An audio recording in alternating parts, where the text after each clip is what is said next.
If you've been pushing hard in 2025 and you want to push hard into 2026, but you've been feeling stuck, this is for you, because you might be adding more systems, more routine, more discipline. You might be waking up early, training harder, planning better, getting your vision in check, and telling yourself, well, I just need to be more consistent.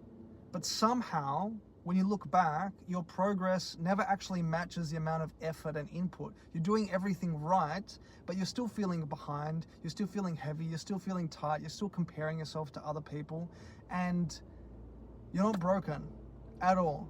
What's happening is your body is actually crying out because it's tired of being pushed. And I know this pattern all too well. I lived in it for years, decades even. I tried to optimize my life while my nervous system was quietly screaming for rest, while it was screaming for emotion to be felt. I just thought if I refined my habits enough, clarity and momentum would come. But the more that I pushed, the more tense and disconnected and like an imposter I felt. I didn't realize that my body was resisting the force. Every time I tried to just power through, my chest tightened, my breath shortened, my mind kept on replaying and overthinking all of these worst case scenarios, and my nervous system was really saying this pace that we're moving at isn't safe.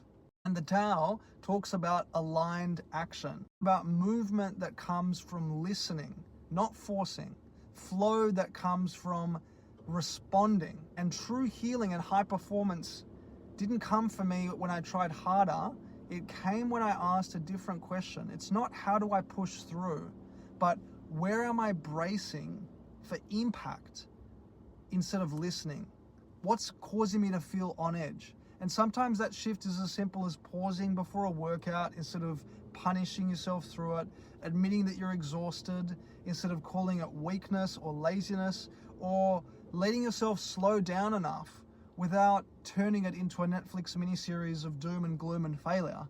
When I stopped fighting my body and I started listening to it, energy flowed again, clarity returned, momentum followed, but this time it felt clean. That's why practices like shadow work are really powerful, because when you integrate the parts of yourself that you've abandoned and you start to build safety in your nervous system, then you finally have the capacity to move forward with a great level of peace and sustainability. And I want that for you as well.